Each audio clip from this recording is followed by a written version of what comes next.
Assalamualaikum warahmatullahi wabarakatuh. Perkenalkan, nama saya Nur Halimah Manurung dengan NIM 41924111033, kelas PSPMC 2019 dengan dosen pengampu Ibu Karunisah SSI MSI, mata kuliah praktikum aplikasi statistika. Nah, pada kesempatan ini saya akan mencoba menjelaskan tentang path analysis yang kemudian saya akan memberikan contoh yang akan langsung dipraktekkan atau langsung tata cara penggunaan path analysis pada aplikasi SPSS. Sebelum itu, saya akan mencoba menjelaskan sedikit tentang path analysis. Nah, path analysis atau analisis jalur merupakan bagian lebih lanjut dari analisis regresi, di mana jika dalam analisis regresi umumnya digunakan untuk menguji apakah ada pengaruh langsung yang diberikan oleh variabel bebas terhadap variabel terikat. Sementara itu, analisis jalur tidak menjelaskan tentang ada atau tidaknya pengaruh tidak langsung yang diberikan variabel bebas melalui intervening terhadap variabel terikat. Pada analisis jalur, terdapat kemungkinan memiliki variabel tak bebas lebih dari satu. Model analisis jalur yang melibatkan variabel tak bebas lebih dari satu melibatkan penggunaan teknik regresi berganda lebih dari satu kali untuk mengestimasi koefisien jalur. Selanjutnya, metode analisis jalur dapat diartikan juga sebagai suatu metode untuk mempelajari pengaruh atau efek langsung yang disebut dengan direct effect dan pengaruh tidak langsung yang disebut dengan indirect effect antara satu variabel dengan variabel lainnya. Nah, selanjutnya yaitu karakteristik utama pada path analysis. Yang pertama karakteristiknya yaitu adalah tujuan. Adapun tujuan dari path analysis yaitu menganalisis pola hubungan kausal antar variabel dengan tujuan untuk mengetahui pengaruh langsung dan tidak langsung di antara variabel.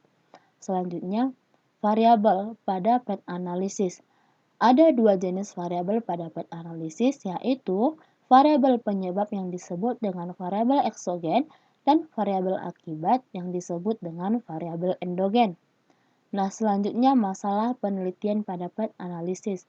Yang pertama yaitu apakah variabel eksogen berpengaruh terhadap variabel endogen. Yang kedua, berapa besar pengaruh langsung dan tidak langsung maupun bersama variabel eksogen terhadap variabel endogen. Yang selanjutnya karakteristik yang keempat yaitu skala pengukuran, di mana skala pengukurannya itu sekurang-kurangnya interval. Nah, yang selanjutnya yaitu asumsi. Ada beberapa asumsi yang digunakan pada path analysis. Yang pertama yaitu data berdistribusi normal. Yang kedua yaitu hubungan antar variabel linear. Yang ketiga, tidak ada arah kausalitas yang berbalik atau non-reciprocal causation tetapi bersifat rekursif. Selanjutnya, model yang hendak diuji dibangun atas kerangka teoritis yang mampu menjelaskan hubungan kausalitas antar variabel penelitian. Selanjutnya, asumsi yang terakhir yaitu variabel yang diteliti dapat diobservasi secara langsung. Nah, agar kita dapat mengetahui langkah-langkah dari path analysis, yang pertama yaitu kita mengambil contoh. Nah, pada kesempatan ini saya mengambil contoh tentang pengaruh guru pengajar dan metode pembelajaran terhadap motivasi belajar siswa, serta dampaknya terhadap hasil belajar siswa, di mana guru pengajar sebagai variabel X1, metode pembelajaran sebagai variabel X2, motivasi sebagai variabel Y, dan hasil belajar sebagai variabel Z. Nah, adapun hipotesis yang akan diuji yaitu pengaruh X1 dan X2 terhadap Y. Yang kedua, pengaruh X1, X2 dan Y terhadap Z, dan pengaruh X1, X2 melalui Y terhadap Z. Agar kita dapat mengetahui langkah-langkah yang digunakan pada path analysis pada aplikasi SPSS, yang pertama adalah kita membuka aplikasi SPSS.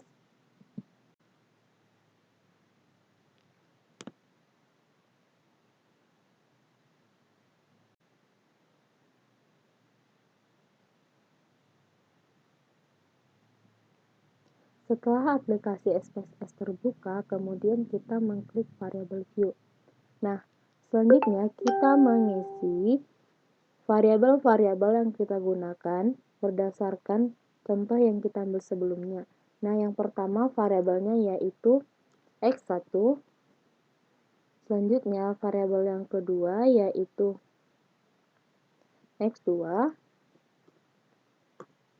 Selanjutnya variabel yang ketiga yaitu Y, kemudian variabel yang keempat kita buat Z. Kemudian kita membuat semua desimal pada setiap variabel adalah 0.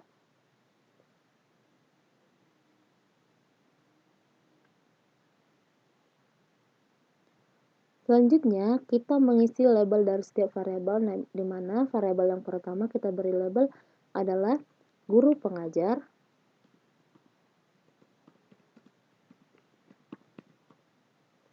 Kemudian label yang kedua yaitu metode pembelajaran.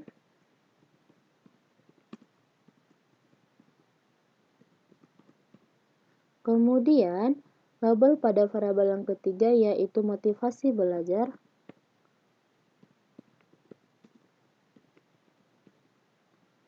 Kemudian label yang keempat pada variabel Z yaitu hasil belajar.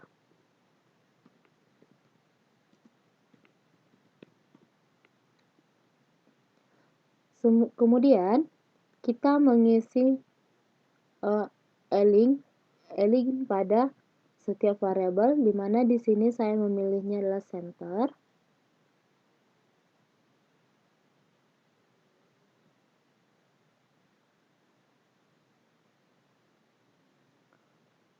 Selanjutnya kita mengisi measure setiap variabel, di mana di sini yang kita pilih adalah scale.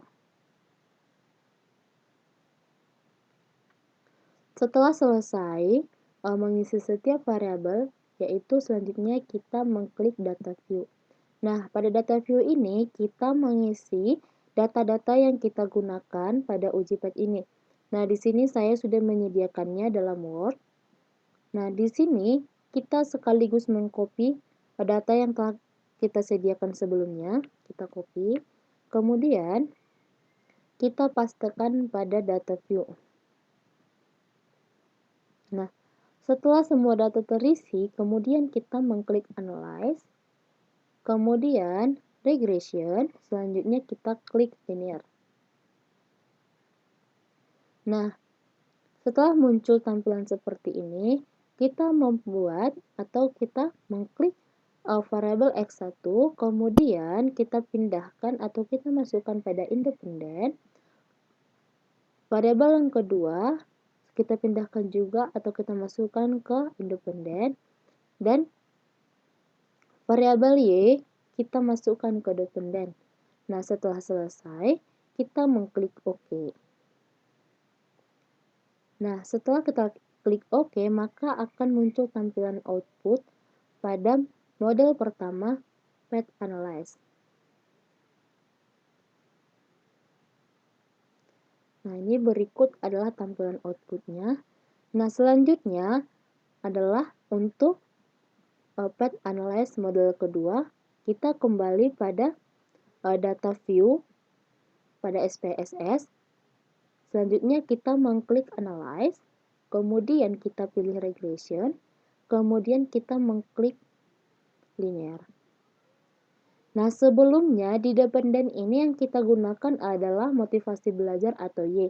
Nah, tetapi pada kesempatan ini, pada model kedua yang kita gunakan untuk dependen adalah variabel hasil belajar atau variabel Z, kita masukkan ke dependen.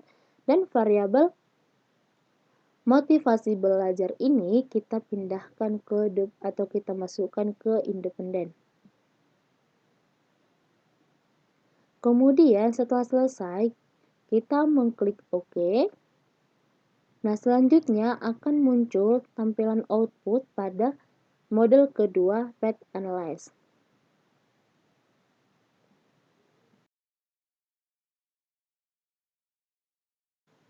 Nah, setelah muncul tampilan outputnya, selanjutnya kita membaca output yang kita peroleh berdasarkan praktikum kita sebelumnya. Yang pertama yaitu pada variabel entered atau remove.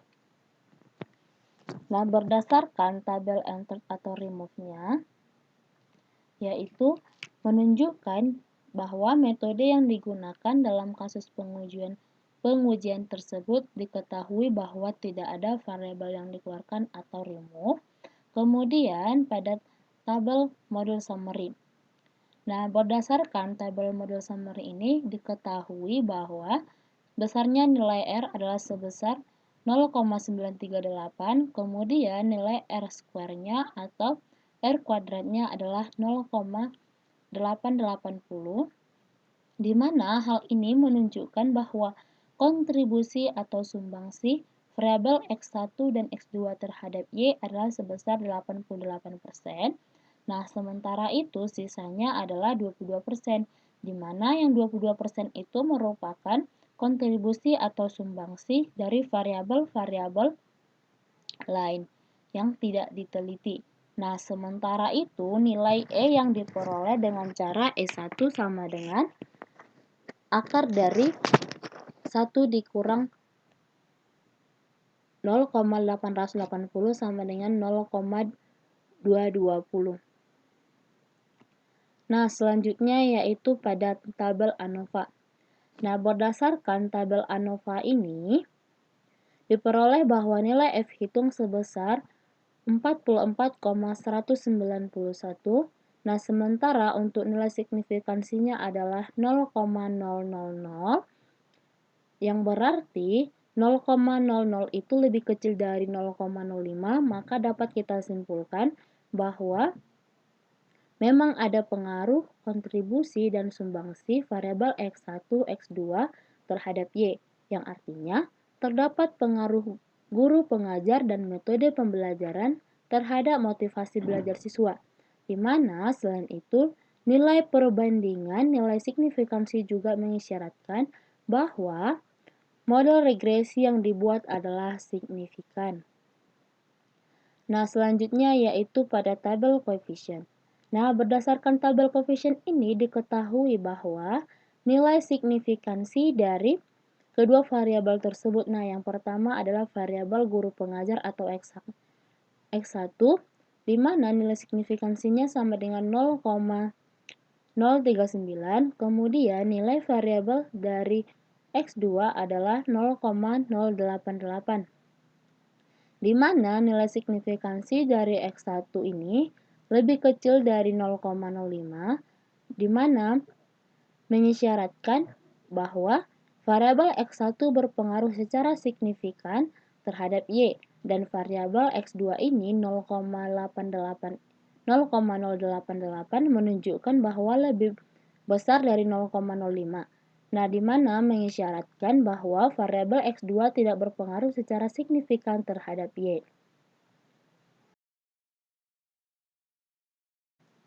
Nah, selanjutnya untuk model kedua pada Path Analyze. Nah, cara baca output pada model kedua Path Analyze ini, di mana pada tabel variabel enter atau remove menunjukkan metode yang digunakan dalam kasus pengujian, diketahui bahwa tidak ada variabel yang dikeluarkan atau di remove. Kemudian pada tabel model summary, berdasarkan tabel tersebut diketahui bahwa besarnya nilai R kuadrat adalah 0,77, ini R square-nya, di mana hal ini menunjukkan bahwa kontribusi atau sumbangsi variabel X1, X2, dan Y terhadap Z adalah sebesar 77,7%.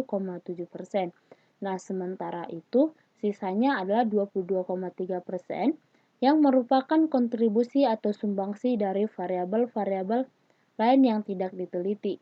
Nah, sementara itu, E2 diperoleh dengan cara E2 sama dengan akar dari 1 dikurang 0,777 sama dengan 0,223. Selanjutnya yaitu pada tabel ANOVA. Nah, pada tabel ANOVA ini diperoleh bahwa nilai F hitungnya adalah sebesar 12,746, sementara itu untuk nilai signifikansinya sebesar 0,001. Nah, karena 0,01 ini lebih kecil dari 0,05, maka dapat kita simpulkan bahwa memang ada pengaruh kontribusi dan sumbangsi variabel X1, X2, dan Y terhadap Z. Nah, selain itu, perbandingan nilai signifikan juga mengisyaratkan bahwa model regresi yang digunakan adalah signifikan.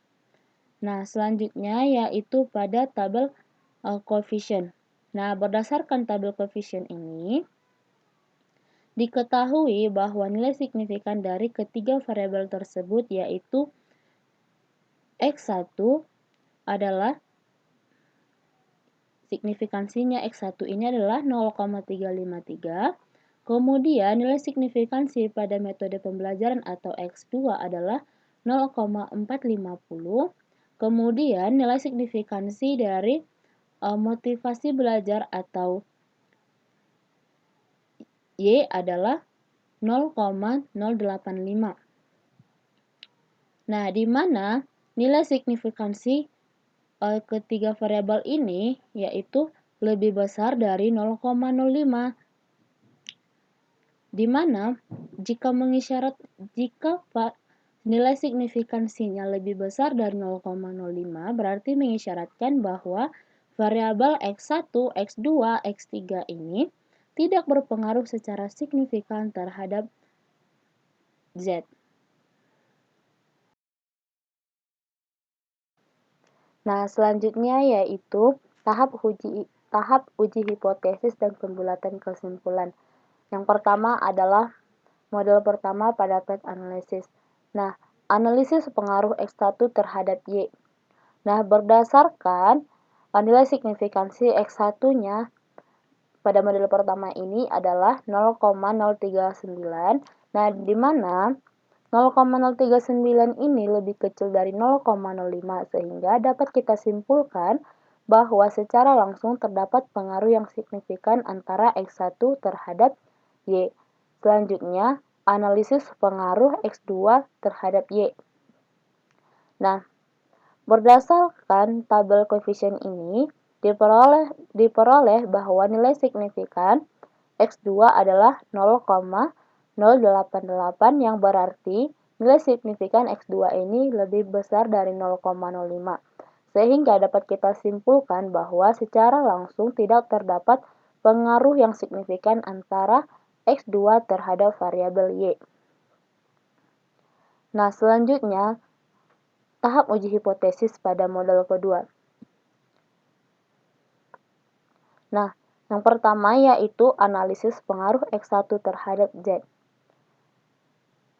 Dari tabel koefisien ini, maka dapat kita ketahui nilai signifikansi X1 adalah sebesar 0,0353, di mana 0,353 ini lebih besar dari 0,05, sehingga dapat kita simpulkan bahwa secara langsung tidak terdapat pengaruh yang signifikan antara X1 terhadap Z. Yang kedua yaitu analisis pengaruh X2 terhadap Z. Nah, berdasarkan tabel koefisien ini, kita peroleh nilai signifikansi variabel yang kedua atau X2 ini adalah 0,450.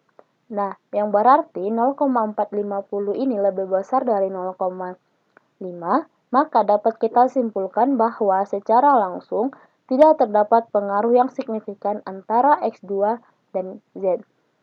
Yang ketiga adalah analisis pengaruh Y terhadap Z. Nah, berdasarkan tabel koefisien ini juga, kita peroleh bahwa nilai signifikansi dari variabel yang ketiga atau Variabel yang ketiga atau variabel Y adalah 0,085 yang berarti 0,085 ini lebih besar dari 0,05 yang berarti dapat kita simpulkan bahwa secara langsung tidak terdapat pengaruh yang signifikan antara Y terhadap Z. Nah, demikian yang dapat saya sampaikan tentang path analysis ini atau analisis jalur ini. Semoga dapat bermanfaat untuk kita semua. Bila ada kata yang salah, mohon dimaafkan. Wassalamualaikum warahmatullahi wabarakatuh.